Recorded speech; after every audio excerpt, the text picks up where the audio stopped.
Well, if you care about the world so much, then why do you only talk about Palestine? Why don't you talk about everyone who's oppressed? Why don't you talk about the Congo? Why don't you talk about Sudan or Haiti? Yo, this is a great question because it has such a great answer. Besides the fact that I personally happen to have dedicated the last 6 years of my life to studying Palestine for my doctoral degree, it's actually a lot deeper than that, like on a collective level. See, here's the thing.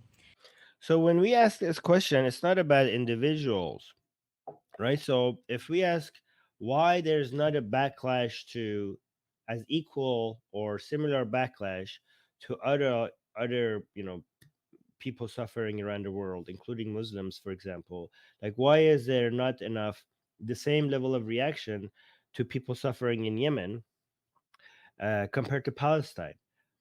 Well, a specific individual could say like, well, my focus and my activism is on Palestine.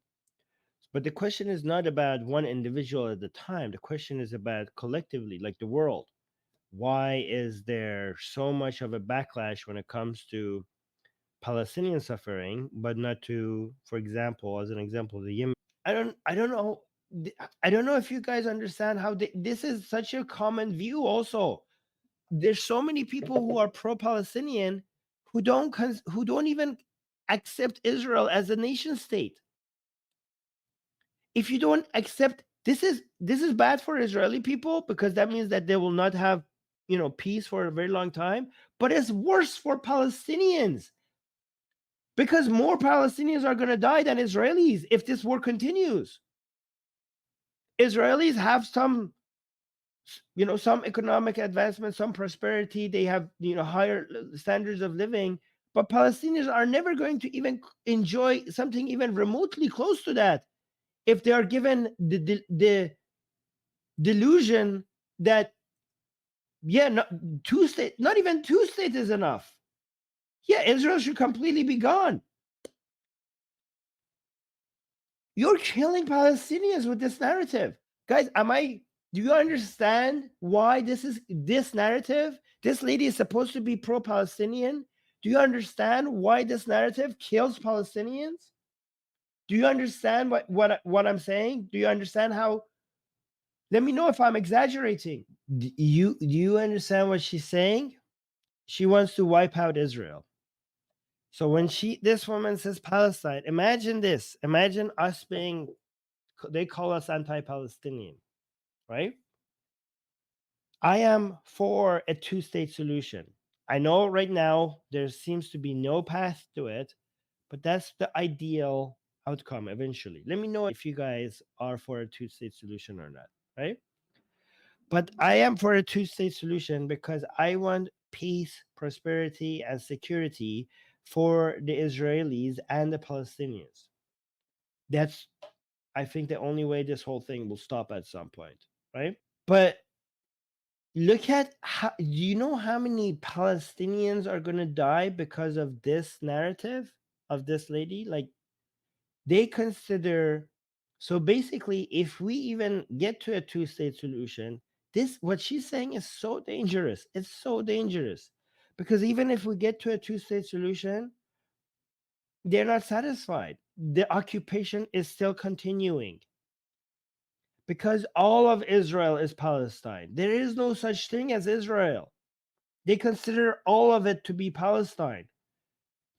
This is going to get so many Palestinians killed because that would mean forever war, a war that will never be won. What she's asking for is more Palestinian blood. When she says that there is no such thing as Israel because all of it is Palestine, that means that even if we get to a two-state solution, that's just the beginning of their path towards full-on victory, which is genocide, which is full-on genocide. Do you know saying that there's no such thing as Israel is asking for a full-on genocide of every single Israeli? Do you know how genocidal what she's saying is? Do you know what just happened here? So she's like, oh my. About this whole situation is that they do want you to talk about Palestine, but they want you to call it Israel. And they want you to ignore. Again, I put it in quotation marks because they're anti-Palestinians, actually, right? Well, then they're going to try to give into that because that's how you get votes. They're going to notice, like, that's what politicians care about. They don't care. Politicians don't don't try to change the minds of the people. It's mostly they try to give in to the minds of the people. They try to just ride the flow. They just try to, like, okay, let me see what is trending, what people say, what people want. Let me just repeat those narratives. That's how I get votes.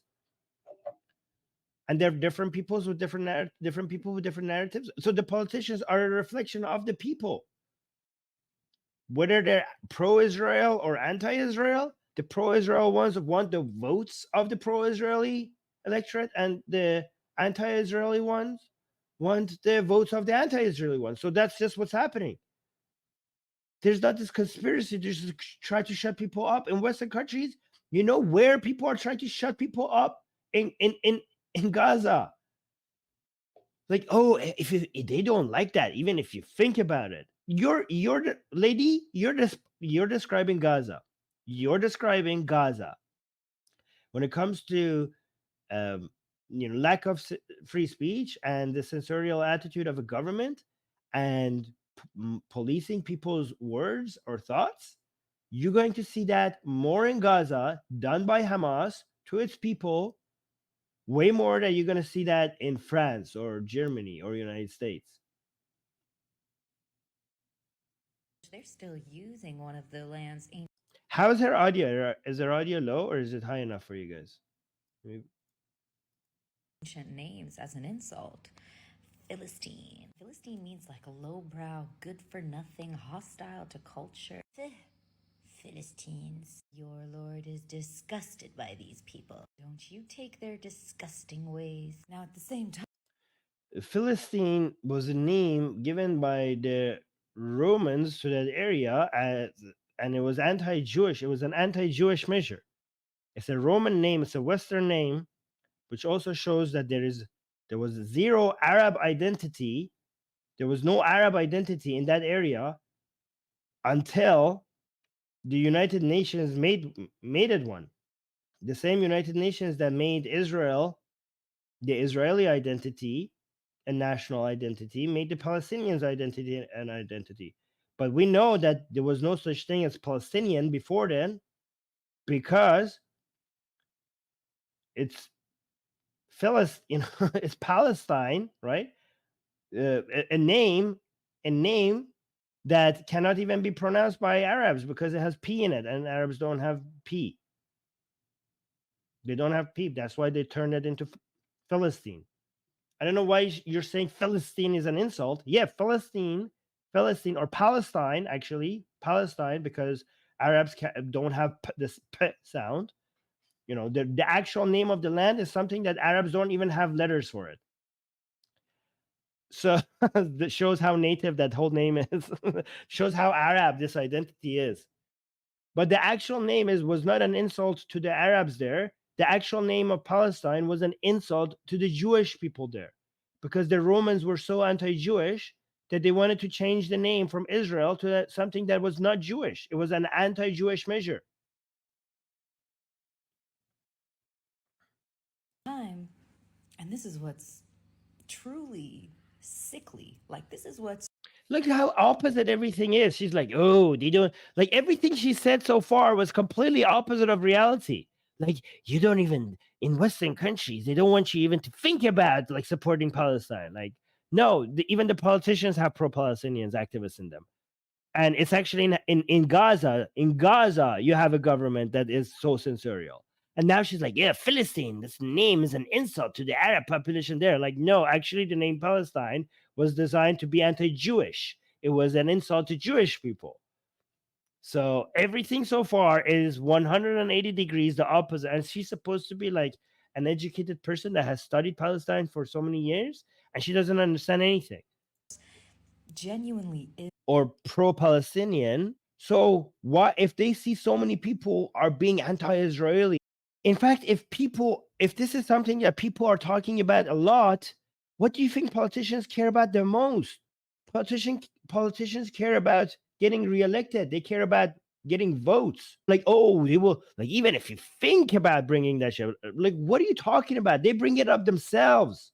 Very personal if you even think to bring that shit up. I mean, in English. What are you talking about? The US government includes politicians that are anti Israeli activists. So does the UK's government has that. Like almost every Western government has some of that. She seems to be an idiot. So let's continue. Wherever you are in the West, your government doesn't mind if you talk about Congo. It doesn't mind if you talk about the Sudan or Haiti or anywhere else in the world, but it does mind if you talk about Palestine. Your government is ready to make things. Does it really? So her excuse is that we speak more about Palestine because in Western countries, your governments mind if you speak about Palestine, but they don't mind if you speak about Yemen. I mean, what are you talking about? Which governments are you talking about? We have within the governments of United States, we have pro-Palestinian activists. Within the UK government, we have that as well. Like, which part of the US government has came in and stopped people from talking about Palestine? Like, is there in US or Canada, or in the UK or in Germany or in France? Are they stopping? Are they resisting people? Are they trying to make people not talk about Palestine? There seems to be the opposite. I don't know what kind of a delusion what kind of a imaginary world do you live in? Like, and the answer to that is anti-Jewish hatred. I mean, if you get, let me know if there's any, I'm missing something here. It's anti-Jewish hatred because everything else is the same. It's obvious that people, when Jews do it, it's more outrageous to people because people hate Jews. Still, not of a much of a reaction to the Yemeni people suffering. The way I think about this, why does this war continue? Why do wars continue? Wars continue because the people on both sides think that there is a path to victory at the end of this war. Wars end when one or both of the people on the two sides think there is no path to victory, that the war is not going to bring them any victory. That's how wars end. And among these two groups of people, if one of them is going to lose, if one of them doesn't have a shot to victory, which one do you think it is? It's the Palestinians. Especially when you define victory as a complete eradication of Israel altogether. Let me know because I want to know. And let's continue with this video. I want to go a little bit back.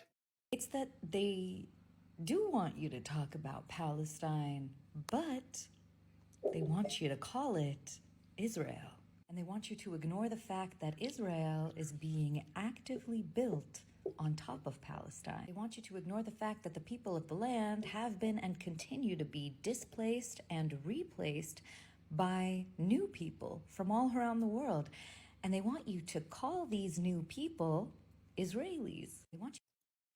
The people who you're saying are being displaced have been constantly being given throughout the history of Israel and Palestine, been offered land, been offered a portion of this place, and they have always said no. You have always said no.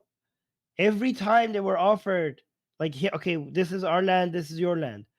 By the way, when Israel came to this place, a lot of this land was on a like had no settlements or anything. There was enough empty lands for everyone to go around, right? And that land belonged to nobody. It belonged to Ottoman Empire, and the Ottoman Empire was not there anymore. So other than the private land that people owned, there was enough empty land that belonged to nobody that could have been for the Israelis. And given that that place then was not a nation state, it was in a very ideal place to turn into a new nation state, given that the Jews needed one. The only reason why Arabs keep getting displaced is because they keep fighting back. They keep fighting back. They keep saying no to everything that is being offered. There was always enough land for everybody. It was always enough land for everybody, but you wanted all or nothing. Many of the Arabs were constantly asking for like no Jews. The no Jews policy is what got the Arabs displaced. I mean, when you fight and they defend themselves and then you retreat, and like, okay, now you retreat. How about you get this and we get this? And like, no, we fight again until you're completely gone. Like, okay, smack, you lost again. Now you retreat. I'm like, okay, look, we smacked you last time. Last time you fought with us, we smacked you and you lost. Have you learned your lesson? Do you want this? Do you want this now? Like, no, I want all of it. I'm going to fight for it. Well, here's smack again. And now you retreat again. I'm like, okay, the last 12 freaking times that you fought me, I smacked you and you retreated and you got smaller and smaller. Have you learned your lesson? Have you learned your lesson?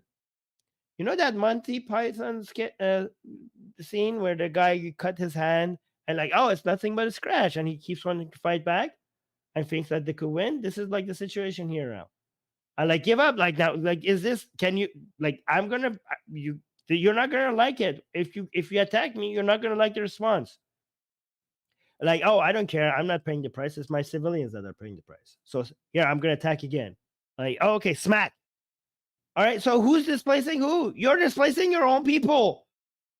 You didn't have to retreat this many times. You picked a fight. To ignore the fact that Judaism is a faith that comes in many different forms and has many different adherences and practices. I want you instead to accept it as an ethno-nationality. And while they want you to ignore that Judaism is a faith, oh yeah, ethno-nationality. This is why 20% of Israelis are Arabs. Ethno-nationality. If it's an ethno-nationality, then why do so many non-Jewish people enjoy the complete equal rights to all other Jewish Israeli citizens? I don't think you understand what ethno-nationality is.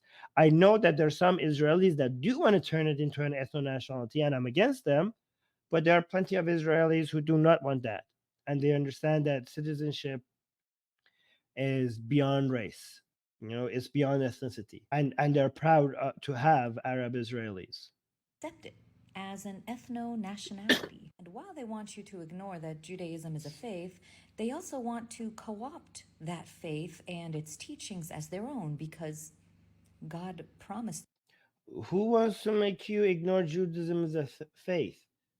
Okay, the problem with the word Judaism is that it's referring to different things. Okay, you know, it's referring to a culture, it's referring to a religion, and it's referring to an ethnicity. That's what makes it confusing.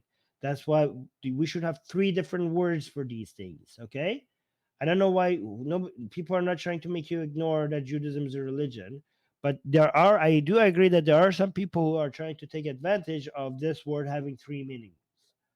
I think like Judaism as a religion should have one word, Judaism as a necessity should have a different word, and Judaism as a culture should also have a different word. And if we had three words for these three different things, everything would be a lot easier to talk about. They also want to co-opt that faith and its teachings as their own because God promised them the land. But they also want you to ignore the fact that according to the teachings, God promised them the land in book 3 and then took it away in book 4 because they were. Yeah, Zionism is a secular movement. Zionism started as a secular movement. It wasn't based on religion. The religious Jewish nut jobs were actually against Zionism, and then they just started jumping on the bandwagon once it became successful. So I know you guys are trying to make it seem like because how much Hamas is evil and it's a religious movement, I know you guys are desperate to make it seem like it's completely equal on the other side, and this whole thing is from a religious thing from the other side. But as much as I hate the religious aspects from the other side, it is by far way more secular. The arguments for like Zionism, the arguments for why Israel should exist, the arguments for why Israel has the right to defend themselves, these are completely legitimately secular arguments. God promised them the land in book 3 and then took it away in book 4 because they were naughty. And on top of that, they want. You know how when I guess, guys, that this is all about anti-Jewish hatred, When they say because they were naughty, if you look at the book is referring to Jewish people. And I know these people have a hatred for Jewish people because this is how they are just talking about Jewish people in general. This is not about Israelis. This is not about supporting Palestinians. Again, look at the way she's talking about Jews as a whole. I want you to ignore the fact that the Holy Land is holy to all the believers of Abraham. Nobody, I don't give a crap, okay? I don't give a crap that this is holy to the Jews. I don't give a crap that that land is holy to Muslims. I don't give a crap that that land is holy to Christians, okay? The only thing I care about is that Israel officially, based on the modern liberal agreements that we have based on international law, Israel has been recognized as an official nation state, and that's the only that's the only thing you need to know. Okay? It doesn't I don't give a crap that this was the ancestral homeland of Jewish people. Nobody should give a crap about that. You guys should not give a crap about that. I don't give a I don't I value I have zero value for the fact that Jewish people think that religious Jewish people think that this is a holy place, and and this is sacred, or that Muslims think that. Nobody should give a crap about any of that. Okay, what we defend, what has made the world a much better place, is the current international norms and agreements that we have. Everything that we have, every sense of peace and security that we now enjoy today is because of recognizing that. And international law and the international norms right now recognize Israel as an official nation state. That's all you need to know. And that's the only reason you need to have to defend Israel. That's all. I want you to ignore the fact that Zionists conspired with Nazis and in many ways helped facilitate genocides and massacres of Jewish people around the world, not just in Europe. And they want you to ignore the fact that the word Holocaust means Okay, Zionists conspired with Nazis. I think she's talking about the fact that so many people hated Jews in Europe that they supported the Zionist movement, not because they were helping Jews. See how, God damn, the level of dishonesty. This is actually the fact that Nazis at some point supported Zionism is not a diss against Zionism. Because if you go on and look at the reasoning, it's actually also the reasoning why some British people supported Zionism, because they wanted to get rid of the Jews. And that actually shows that actually that's not a point against Zionism, that's a point for Zionism, because it just shows, it highlights the level of anti-Jewish hatred that existed in Europe and everywhere else. It highlights that, actually confirms Zionism. Yeah, at some point there was a point that even Nazis supported Zionism because they're like, yeah, get rid of these Jews. It wasn't because they loved them. It wasn't like, oh, these poor Jews, they need a homeland. It was because they were wanted to get rid of them. I don't know why she doesn't say the other part. Do you think she's just being dishonest? Again, this shows to me that this is just a very high level of anti-Jewish hatred. ignore the fact that the word Holocaust means burnt whole. And how many more Palestinians need to be burnt whole for this to be called a Holocaust? But yeah, talk about it. Talk about Israel. Stand. Well, I don't know how many other Palestinians do not need to be killed.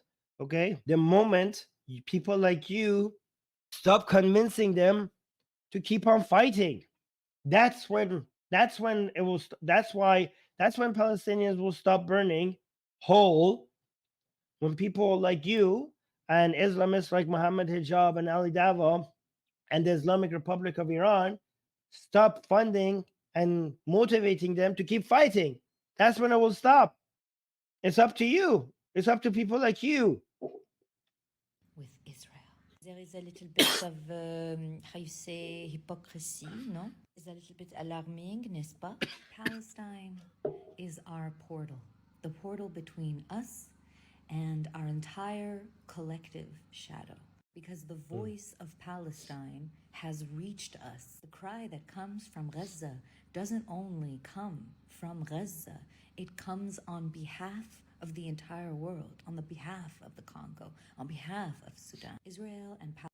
You know what she's saying? She's saying that we have turned Palestine into our flag for our revolution fetish, right? So these are people who have a revolution, a rebellion fetish, and they don't have a movement of their own. And because of that level of anti Jewish hatred around the world, it has become very convenient to use the Palestinian people, to use their blood, to paint their flag for them to satisfy their urge to have a revolution, to stand against power, to stand against imperialism. You know, this is what they I don't know, they maybe read so many novels of, I don't know, weak people standing up against strong people. They watch a lot of, you know, plays about that or movies about that, and it just feels good, you know, to be a rebel, to stand against power, to stand against oppression. Makes you feel significant, makes you feel like you're a big deal, makes you feel like a hero. But they want the feeling of being a hero and standing up against oppression without the actual cost. Like they want to feel like they're revolutionaries, that they're fighting against oppression, but they don't want to bleed for it themselves. They want Palestinians to do that. They want the Palestinians to do the dying and them to do the flag waving.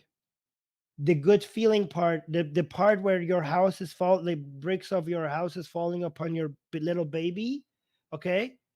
That sounds horrible. Let the Palestinians do that. I just want that feeling that I am a hero in this story and I'm standing up against oppression. I just want that feeling. That's what I want.